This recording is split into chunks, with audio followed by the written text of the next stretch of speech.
On va maintenant définir les activités. Maintenant qu'on a le plan de gestion de l'échéancier, on sait comment on va découper les activités, on sait si on va travailler par semaine, on connaît un peu les modèles, les logiciels qu'on va utiliser, donc on est prêt pour définir les activités. En données de sortie de ce processus, nous allons avoir la liste de toutes les activités à réaliser. La liste des actions qui sont nécessaires pour produire le lot de travail. C'est-à-dire qu'on va prendre le lot du travail, le WBS, et on va lister quelles sont les actions nécessaires pour livrer ce lot de travail. On va sortir aussi avec les attributs de ces activités. Quel est leur identifiant WBS, leur nom, le libellé. On va décrire les activités. Qu'est-ce qui vient avant cette activité? Quelle est l'activité qui va lui succéder? Est-ce qu'il y a un lien logique entre les activités? On va voir ce que c'est. Est-ce qu'on peut avancer de cette activité de quelques jours ou la retarder par rapport à une autre de quelques jours aussi ou de quelques heures? Tout dépend de l'unité de mesure. Quel est le besoin en ressources de l'activité? Est-ce qu'il y a des dates imposées? Est-ce qu'il y a d'autres contraintes et hypothèses? Donc tout cela, ce sont des attributs liés aux activités. En données de sortie aussi, on va avoir les listes des milestones, des jalons. Ce sont des points ou des événements importants d'un projet symbolisés par une tâche à durée 0. Généralement, de toute façon, le management, il s'intéresse plus aux jalons qu'aux détails. S'il y a des activités en plus qui apparaissent, qui nécessitent des changements, eh ben, on va faire une demande de changement. Ces demandes de changement seront passées en revue et traitées par le processus de maîtrise des changements. On peut être aussi amené à mettre à jour la référence de base de l'échéancier parce qu'on a rajouté certaines tâches qui vont apparaître après sur l'échéancier. On peut même affecter la référence de base des coûts. Peut-être qu'on a rajouté de nouvelles actions qui vont générer un coût supplémentaire ou peut-être qu'on a rajouté des actions qui nous ont fait un peu gagner de l'argent aussi. Donc ce processus, il va avoir pour objectif d'identifier et de documenter les actions spécifiques à entreprendre pour produire les livrables. Quelles sont les actions qui vont nous permettre de réaliser les lots de travaux? Alors, ce qui est intéressant aussi, c'est qu'on pourra décomposer les lots de travaux en activités qui servent de base à l'estimation.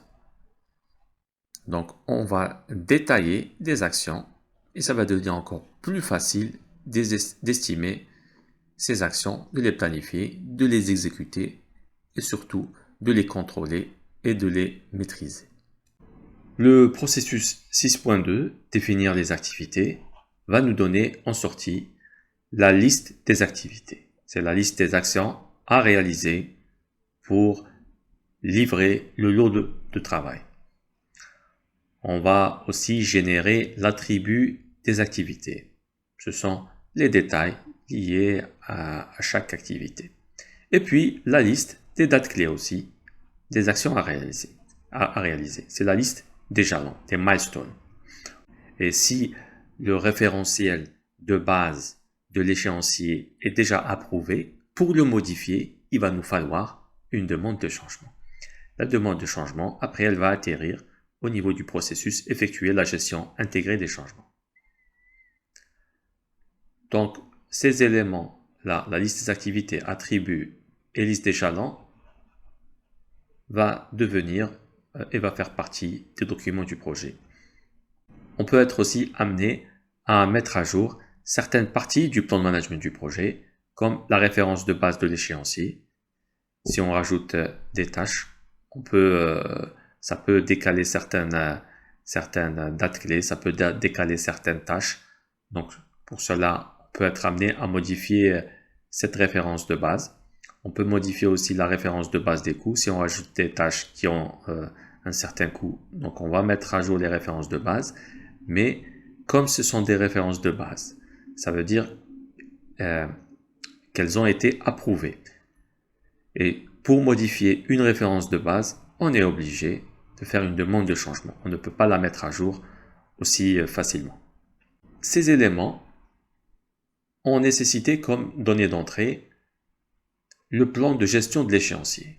Le plan de gestion d'échéancier, on y décrit d'ailleurs comment va se faire la planification. Si par exemple nous allons travailler avec une planification agile, il est clair que la liste des activités, son détail, se fera par itération, par exemple. Chaque nouvelle itération, nous allons lister les activités liées à cette itération. Mais pour les parties qui sont en mode prédictif, on va tout planifier à l'avance. Donc c'est pour cela qu'on en a besoin du plan de gestion de l'échéancier. La référence de base du périmètre, c'est sûr, parce qu'elle elle contient le WBS. Et ici, nous allons décomposer les lots de travail pour obtenir la liste des activités. Comme outil et technique, donc on aura besoin d'un expert qui va nous aider à lister les activités. Ça peut être un expert sur le lot de travail, c'est la personne qui va réaliser le lot de travail, qui va nous dire quelles sont les actions nécessaires. Et on va utiliser la décomposition. Alors, la décomposition, on voit cette technique sur deux processus. Sur le processus définir les activités. Donc, quand on parle de décomposer le lot de travail, nous sommes en train de parler du processus définir les activités pour donner la liste des activités. Si, lors d'une question, on vous parle de décomposer le projet ou le produit pour obtenir des lots de travaux, là, on est plus sur la partie, le processus lié au WBS. Nous ne sommes pas sur la définition des activités. Là où on n'a pas assez de détails, donc on ne pourra pas lister les activités, donc nous allons utiliser la planification en vague. Cela veut dire que plus on va avancer dans le projet, plus on va avoir des informations, plus on pourra mettre des détails sur les activités. Donc la vague numéro 1, nous allons ajouter un niveau de détail. Plus on avance sur le projet, plus on peut faire une planification en vague et on va rajouter des détails. Donc on utilise la planification en vague quand on n'a pas assez de détails sur comment doit être réalisé le lot de travail.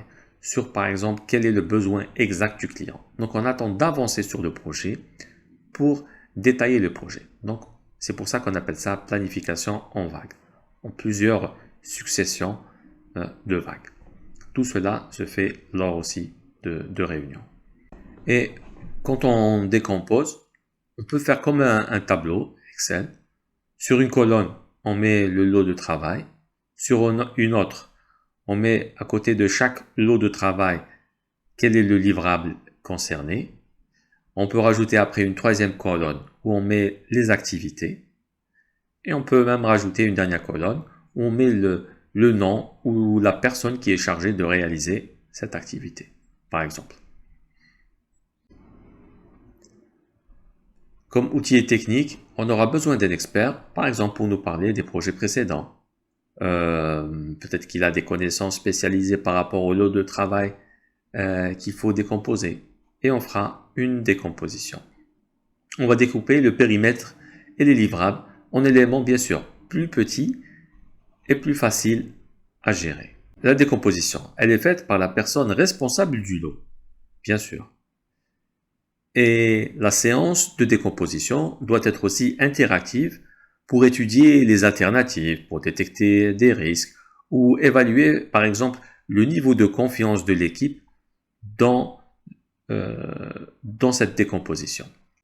Je sais aussi que dans la réalité, beaucoup de chefs de projet font cette décomposition en même temps que le WBS et mettent à jour après le dictionnaire.